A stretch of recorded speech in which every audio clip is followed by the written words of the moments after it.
নমস্কাৰ আপোনালোকৰ বাবে আৰু এটা গুৰুত্বপূৰ্ণ ভিডিঅ' নিশ্চয় ইয়াত চাব পাৰে আসাম গভৰ্ণমেণ্টৰ ফালৰ পৰা পঞ্চায়ত বিভাগৰ চাকৰি মুকলি কৰি দিছে। ইয়াত গোটেইখিনি প্ৰচেছটো এটা ভিডিঅ'তে কৈ দিম, কোনে কোনে ইয়াত আবেদন কৰিব পাৰিব আৰু শিক্ষাগত যিটো অৰ্হতা বয়সৰ যিটো সময়সীমা লগতে সেইটো কৈ দিম। সকলো তথ্য এটা ভিডিঅ'তে কৈ দিম। ভিডিঅ'টো আপোনালোকে স্কিপ নকৰি সম্পূৰ্ণলৈকে চাই থাকিব। ইয়াত কি আছে যিটো টোটাল ভেকেঞ্চি আছে 1500 আছে, মানে 1508 টোটাল ভেকেঞ্চি আছে। ইয়াত কোনে কোনে আবেদন কৰিব পাৰিব আৰু শিক্ষাগত যিটো অৰ্হতা এডুকেশ্যন যিটো কোৱালিফিকেশ্যন সেইটো কৈ দিম, চাই থাকক। ইয়াত চাব পাৰে গোটেইখিনি কৈ দিম, আপোনালোকে স্কিপ নকৰি সম্পূৰ্ণলৈ চাই থাকিব। ইয়াত দেখিব পাৰে কি আছে, ইয়াত দেখিব পাৰে যিটো এতিয়া কি আছে লিংকটো এক্টিভ হৈ গৈছে। ইয়াত 22 তাৰিখৰ পৰা ফেব্ৰুৱাৰী 22 তাৰিখৰ পৰা সেইটো মানে আবেদন প্ৰক্ৰিয়া আৰম্ভ হৈছে আৰু মাৰ্চৰ 22 তাৰিখলৈকে আপোনালোকে ইয়াত আবেদন কৰিব পাৰিব। আৰু ইয়াত আৰু এটা কথা, সেই জবটো কি হয়, প্ৰাইভেট জব নহয়, সেইটো কি আছে প্ৰাইভেট জব বুলি ক'ব পাৰোঁ। সেইটো কণ্ট্ৰেকচুৱেল জব হয়। ইয়াত কি আছে আসাম গভৰ্ণমেণ্টৰ ফালৰ পৰা সেইটো চাকৰি দিছে, কিন্তু সেইটো কণ্ট্ৰেকচুৱেল হয়।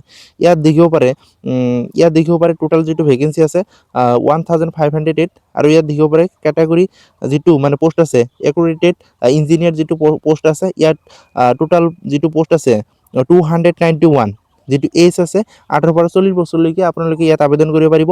একুৰেটেড ইঞ্জিনিয়াৰ যিটো মানে পোষ্ট আছে 291টা আছে আৰু বয়সটো আছে 18 পৰা 40 বছৰ আৰু মান্থলি যিটো চেলাৰী দিব 18,000 পৰা 18,000লৈকে সেইটো চেলাৰীটো দিয়া হ'ব মান্থলি। আৰু ইয়াত মানে যিটো কোৱালিফিকেশ্যন লাগে, ইয়াত গ্ৰেজুৱেট লাগিব, লগতে কি আছিল ডিপ্ল'মা ইন কম্পিউটাৰ এপ্লিকেশ্যন আৰু মোবাইলৰ এপবিলাক কি আছিল সেইবিলাক কি আছে মোবাইলৰ এপবিলাক মানে চলাব জানিব লাগিব। তাৰপিছত ইয়াত দেখিব পাৰে 2 নম্বৰটোত ইয়াত কি আছে মেকৰি ইয়াত কি আছে গ্ৰাম ৰোজগাৰ সেৱকৰ ফালৰ পৰা সেইটো মানে পোষ্ট নেম হয় গ্ৰাম ৰোজগাৰ সেৱক। ইয়াত টোটাল যিটো পদ আছে 464টা মানে 464 টোটাল পদ আছে। ইয়াৰ উপৰ যিটো বয়স আছে 18 পৰা 40 বছৰ আৰু মান্থলি যিটো স্যালাৰি আছে 15,000 মান্থলি সেইটো স্যালাৰি দিব। গ্ৰেজুৱেট থাকিব লাগিব, শিক্ষাগত যিটো গ্ৰেজুৱেট, লগতে কি থাকিব 50% মাৰ্ক থাকিব লাগিব। আৰু ইয়াত যদি আপোনালোকে ডিষ্টেন্সত গ্ৰেজুৱেট কমপ্লিট কৰিছে তেনেহ'লে ইয়াত আবেদন কৰিব পাৰিব। তাৰপিছত ইয়াত দেখিব পাৰে ইয়াত কি আছিল 6 মান্থ এইটো কম্পিউটাৰ চাৰ্টিফিকেটটো লাগিব 6 মান্থ। তাৰপিছত কি আছিল কেণ্ডিডেট উইল মোবাইল এপ্লিকেশ্যন চলাব জানিব, সেই কথা আৰু এবাৰ কৈছে। 3 নম্বৰটো ইয়াত দেখিব পাৰে কম্পিউটাৰ এছিষ্টেণ্ট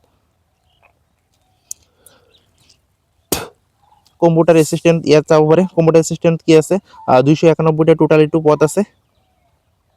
ইয়াতো কি আছে বয়সৰ যিটো সময়সীমা 18 পৰা 40 বছৰলৈকে। ইয়াতো যিটো মান্থলি যিটো চেলাৰি দিব 15,000 আৰু শিক্ষাগত যিটো অৰ্হতা সেমো হয়, গ্ৰেজুৱেট লাগিব, 50% মাৰ্ক থাকিব লাগিব আৰু কম্পিউটাৰ লগতে থাকিব লাগিব 6 মান্থ। তাৰপিছত 4 নম্বৰটো ইয়াত দেখিব পাৰে গ্ৰাম পঞ্চায়ত কোঅৰ্ডিনেটৰৰ সেইটো পোষ্ট হয়। এই পোষ্টত কি আছে 462 টোটাল পোষ্ট আছে। 18 পৰা 40 বছৰলৈকে ইয়াত আবেদন কৰিব পাৰিব বয়স যদি আছে, আৰু সেইটো মান্থলি চেলাৰি 15,000 দিব। আৰু সেই জবটো কি আছিল কণ্ট্ৰেকচুৱেল জব হয় সেইটো। আৰু যদি আপোনালোকে আবেদন কৰিবলৈ ইচ্ছা আছে সোনকালে আবেদন কৰি ল'ব, আৰু মই ডিছক্ৰিপশ্যনৰ লিংকটো দি দিম, আপোনালোকে তাৰ পৰা যদি আবেদন কৰিব বিচাৰে আবেদন কৰিব পাৰিব। আৰু ইয়াত টোটাল ভেকেঞ্চি কিমান হ'ল 1508। তাৰপিছত ইয়াত দেখিব পাৰে গোটেইখিনি কৈ দি আছোঁ। ইয়াত কি আছে, ইয়াত আৰু কি আছে OBC MOBC আনৰিজাৰ্ভৰ মানে জেনেৰেলৰ ক্ষেত্ৰত কিমান পোষ্ট আছে গোটেইখিনি ইয়াত আৰু দি আছে, মেনশ্যন কৰা আছে। একুৰেটেড ইঞ্জিনিয়াৰ যিটো আছে ইয়াত টোটাল ভেকেঞ্চি আছে 291। ইয়াত আনৰিজাৰ্ভৰ ক্ষেত্ৰত আছে আনৰিজাৰ্ভৰ মানে জেনেৰেলৰ ক্ষেত্ৰত কি আছে টোটাল যিটো পদ আছে 148 আৰু OBC MOBCৰ ক্ষেত্ৰত আছে। ইয়াত চাব পাৰে জাষ্ট মই কৈ দিলোঁ জেনেৰেল ক্ষেত্ৰত কিমান আছে ST। আৰু তাৰপিছত কম্পিউটাৰ এছিষ্টেণ্ট টোটাল পোষ্ট আছে 291। টোটাল যিটো জেনেৰেল ক্ষেত্ৰত আছে 148, গ্ৰাম ৰোজগাৰ যিটো সেৱক আছে 464, গ্ৰাম পঞ্চায়ত কোঅৰ্ডিনেটৰ ক্ষেত্ৰত আছে 462, ইয়াত জেনেৰেল ক্ষেত্ৰত আছে 236। ইয়াত চাব পাৰে লিংকটো মই দি দিম। আৰু ইয়াত চাব পাৰে যদি আপোনালোকে কি আছিল আবেদন কৰিব বিচাৰে সোনকালে আবেদন কৰিব ল'ব। আৰু এজ ৰিলেক্সেশ্যন আছে SC ST কাৰণে আছে 5 বছৰ, OBC MOBCৰ ক্ষেত্ৰত আছে 3 বছৰ, আৰু PH কেণ্ডিডেটৰ কাৰণে আছে 10 ইয়াৰ্ছ মানে 10 বছৰ আছে। আৰু ইয়াত কি কি ডকুমেণ্ট লাগিব, পাছপোৰ্ট সাইজ ফটোগ্ৰাফ, কেনেদৰে ইয়াত মানে আবেদন কৰিব গোটেইখিনি ইয়াত দিয়া আছে, চাব পাৰে গোটেইখিনি ইয়াত দিয়া আছে। মানে কিমান KB ফটো আপলোড কৰিব লাগিব, চিগনেচাৰ লাগিব, ডকুমেণ্ট আপলোড কেনেকৈ কৰিব গোটেইখিনি ইয়াত দিয়া আছে। ID প্ৰুফ লাগিব, পেন কাৰ্ড, আধাৰ কাৰ্ড যদি লাগে, কিবা কিবি যদি ডকুমেণ্ট এটা যিকোনো এটা দিলেই হ'ল।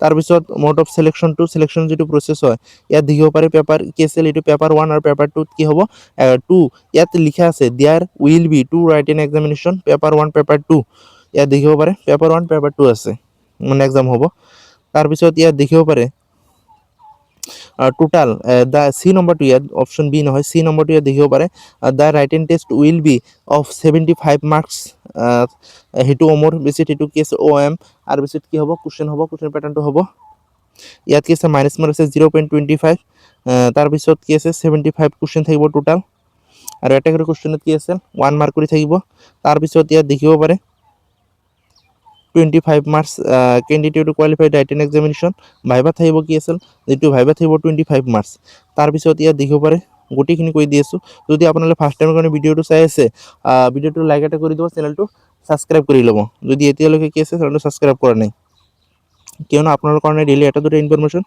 ভিডিও দিয়ে থাকো আপোনালোকৰ সুবিধাৰ কাৰণে ইয়াত দেখিব কি কি ডকুমেন্ট লাগিব হেইবিলাক আছে ইয়াত কি এস proof SS LC certificate admit card ID proof লাগিব প্যান কার্ড আধার কার্ড যদি আছে ভোটার কার্ড মানে যিকোনো একটা দিলেই হল আইডি প্ৰুফৰ কাৰণে হ'ব আপোনালোকৰ কাৰণে নেক্সট আৰু এটা ভিডিও আনিম ভিডিওটো ভাল পাই তেনেহলে লাইক এটা কৰি চেনেলটো সাবস্ক্ৰাইব কৰি ল'ব